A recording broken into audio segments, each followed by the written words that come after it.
So today we'll be taking a look at this video. We're going to be watching this video right here. And I just want us to listen to it critically.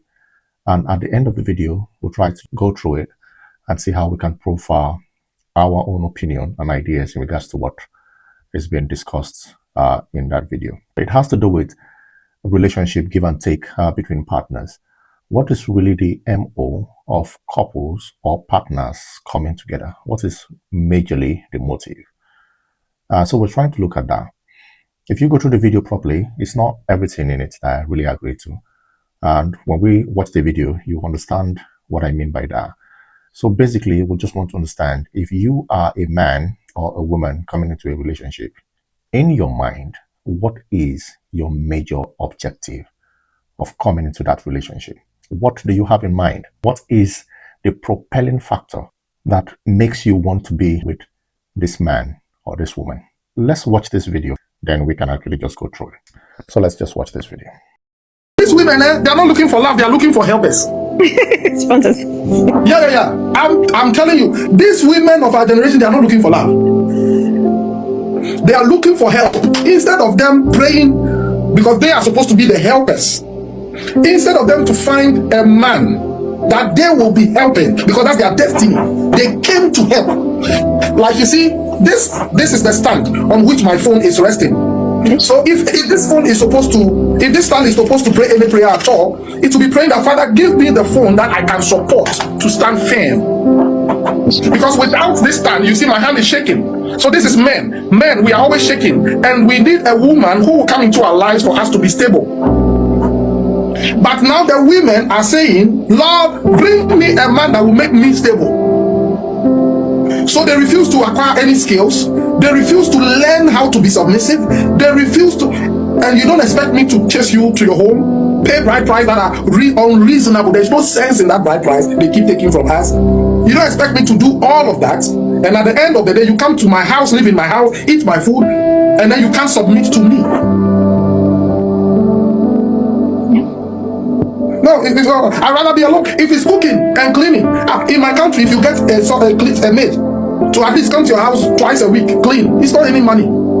Yeah, you can pay them. Yeah, you can pay them a month. It's not a big deal. They will clean, cook, and put in the fridge, do everything. It's not a big deal. You don't need a wife for your house to be clean. You don't need a wife. Let me even go to the extent of saying that you don't need a wife to be sexually satisfied. There are prostitutes. There are slave queens everywhere. So now you're telling men to the slave queens.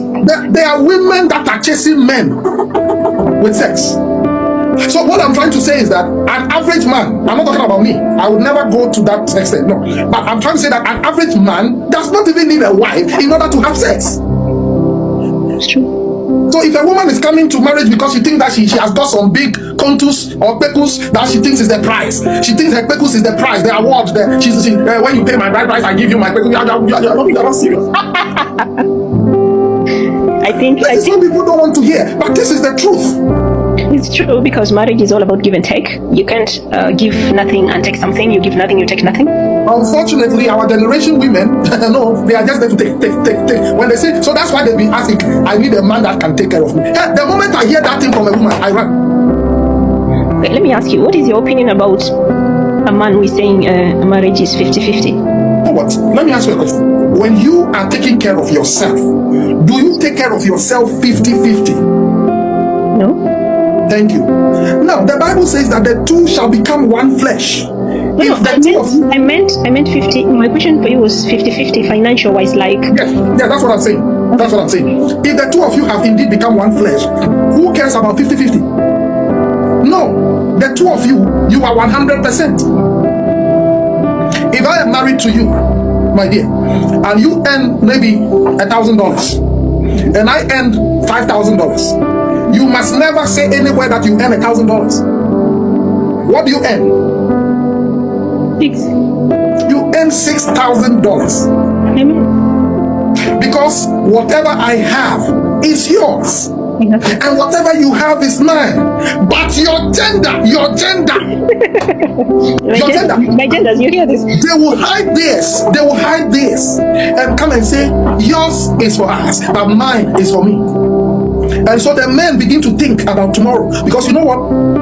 When the women leave us, and they take everything from us, we become miserable. That's true.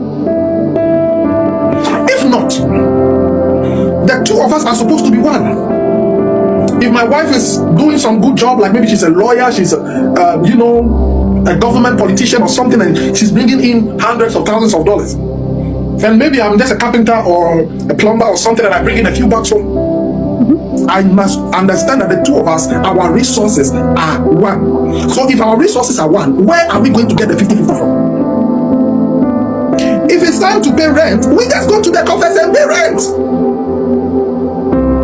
If it's time to buy a new car, we go to the coffers, we buy the car. If it's time to pay school fees, we go to the coffers, we pay the school fees. So nobody feels that I am the one paying the school fees, I am the one feeding the house, I am the one paying this bill, I'm the one. So nobody feels, because we are supposed to be one. If by the grace of God, you happen to be somebody that sells food, or you are into groceries, or you own a provision shop, and then because of that you can contribute that into the family, that's fine. That's the same way, if by the grace of God I'm a carpenter and I can make a bed for us for free to lie on, I also do it. Those things should not be factored in the 50-50. I'm the one who will be providing food, and you are the one to be paying school fees, you are the one to be paying rent, you are the one to be paying light bill, water bill, and they leave the weightier things on the man. In the name of, you are the man, you are the man, you are the man. He's the man, so he should die. If he's the man, what happens to you as the helper? Since he's the man, what happens to you as the helper? So that mindset of 50-50, that mindset of let me just stay back so that the man will do everything, is wrong. Listen, I am not settling with you if you've not got anything going on with you. If you're not earning, if you don't have anything to support me, no matter how financially stable I am not taking that risk. The men here who go into being with women who have no skill, have nothing to offer, and all you go after is the body, you will understand very soon that you've made a very terrible mistake. The body will change when the kids come. What will change? The body. Yeah, of course. When you are chasing the body, after she gets 1, 2, 3 children, then you realize that the body is not bodying anymore. Yes. And then now you are giving her money for food, for her money for fuel, money for airtime, you are paying for data subscription, you are taking care of the kids, and everything is on your head. Hey, it's not easy. Okay, so there you have it. Relationships are very complex. I think for the most part, relationships are very complex. And sometimes when I come up with videos like this, I always tell people there is no conventional road to relationship. There is no defined path that you need to take to get a reasonable outcome in relationship. So when I get to watch videos like this, the first thing that comes to my mind is, what do you do to correct all of these plenty wrongs that we get to hear? And when you finally get an idea of what you need to do, you still, in the long run, get to see that it still doesn't work. A lot of people have tried the best practices. It still doesn't work. I don't know if it's luck or if it's just the personality of both partners, that sometimes you get to find a relationship that just gels, that just clicks. Is it luck? Is it personality? Is it morality? Is it just being very truthful? Is it just being honest? Or is it just upbringing? So a lot of those factors come into play. Let me just first say, I really don't agree with the prostitution part that he said there. You don't need a wife. Let me even go to the extent of saying that you don't need a wife to be sexually satisfied. There are prostitutes, there are slave queens everywhere. I think it doesn't align with a lot of people. But I'm also very happy that he just came out quickly to say that's not what he's fronting. So what I'm trying to say is that an average man, I'm not talking about me, I would never go to that extent. No. A lot of people have tried, brilliant ideas. People have gone through counseling. People have actually experimented on a lot of things, but sometimes it still doesn't work. People look at upbringing and experiences of couples, how someone is actually brought up, and also the experiences of other people. When you get to hear the experiences from different couples, it actually builds your mindset. It positions your mindset into a very different path. That can also influence relationships. There are people who are well brought up, so the way they actually manage and navigate their relationships can be like a plus. And a lot of people can actually use that as references. Such an experience could be something they can take home and try to implement in their relationships. But sometimes it still doesn't work. But the good part of it there is, if you have a good upbringing, if you have parents that have taught you all of these basics while growing up, it goes a long way to helping your relationship. Having to look at people who have embodied and implemented such practices based on their upbringing. Positive personality traits that can actually improve relationships, because a lot of people do not have that proper grooming. Parents are not really putting enough efforts to bringing up children in such a way they can actually grow up to become good parents. It's not just, paying your children through school, being there to guide them so they don't actually experience any dangers in their life. Parents should also learn how to mold their children to grow up to become better parents. If they start having to imbibe this culture right from when they are young, I think this will actually go a very long way to molding, better parents in the future. A lot of people do not really know what relationship is. If you're coming into a relationship with a very different MO, your motive is clearly not going to be beneficial to the relationship. Some people are actually coming into a relationship with a mindset that the other partner is going to do them wrong in the nearest future. So they have their minds already prepared to doing something in return to just balance up. Either they've actually prepared their mind to owning their houses, to moving out, to be very independent. You have actually conditioned yourself to believing that something is going to happen. So when you see your man or your woman misbehaving, instead of trying to bring her to order or to teach her or teach him how you would want your partner to be, you're already thinking of how to move out. You're already thinking of how to leave the relationship. So if your mindset is already built on a very negative motive, then the relationship itself is already being built on false grounds. And that's why sometimes I just want to know if people really know what relationship means. A relationship is not a space where someone comes in to come and, leave off the other partner, or to say, okay, I'm coming in because I am a female and you are the man, so you should actually take care of me. It should be something that both parties are coming together to build a family. Nobody's saying a woman has to come into a relationship and overwork the man. If you as a female, you're working and the man also is working, the end goal should be the family. I think the motive for most people coming into a relationship really doesn't sit well. And that's why we have a lot of these, misconstrued ideas in relationships, leading to a lot of breakups, toxic relationships and divorces. This young man is right to say both parties should actually be very resourceful, productive, and contributory into a relationship. If both parties are not, then the other party feels drained and feel drowned, even though most times we say the man should be the provider. If it's a healthy marriage, a healthy relationship, you don't think about that. Your money is mine. My money is yours. I really don't know where all these ideas of a 50-50 is coming into play. You can judiciously make do with what you have to take care of the family.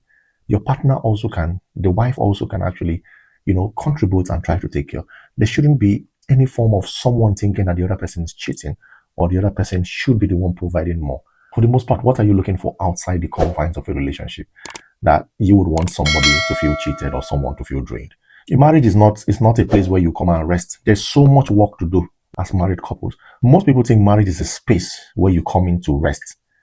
I don't really understand that. Yeah, there are a lot of things that actually become very easy when you're married. So you guys now, forge on as one strong couple to make your lives easier. You're coming into a relationship or marriage with the intention that now you can rest because the other partner would actually foot the bills, take care of you, and just help complete your lifestyle. Then that would be completely selfish.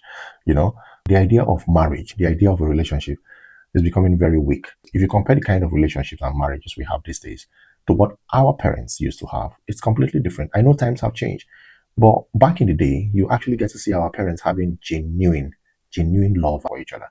But right now, relationships are based on a lot of wrong ideas. The motive for people coming into relationship should be monitored, should be checked before you get married, before you get to be in any relationship. Check the motive of your partner. Discuss this. Understand your partner. What is this person coming into my life has to offer in this marriage? It could be your resourcefulness. It could be your nurturing ability. It could be your vast spiritual support. It could be your ability to lead.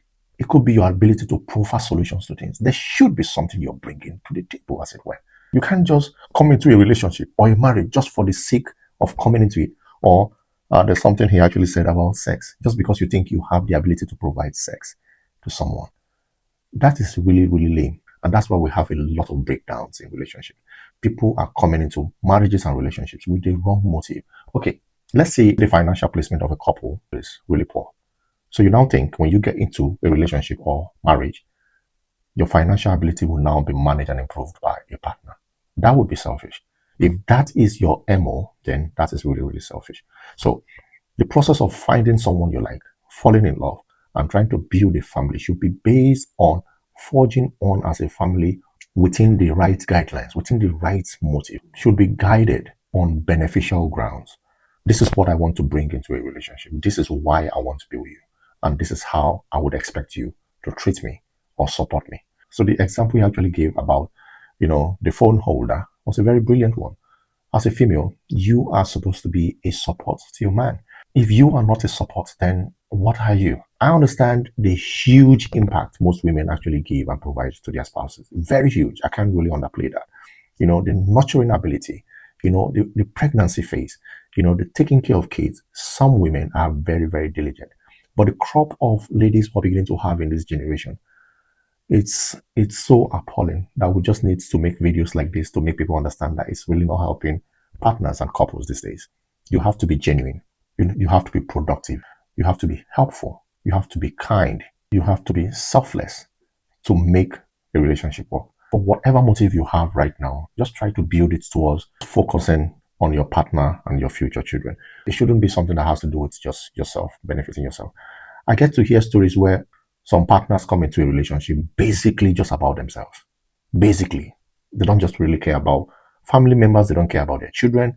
They just want to have fun, enjoy themselves, milk someone dry. It could be the man milking the woman. It could be the woman milking the man dry completely for some selfish gain. So I think we need to make, such videos just to put it out there and to make people understand that we need to take different approaches to being together as couples.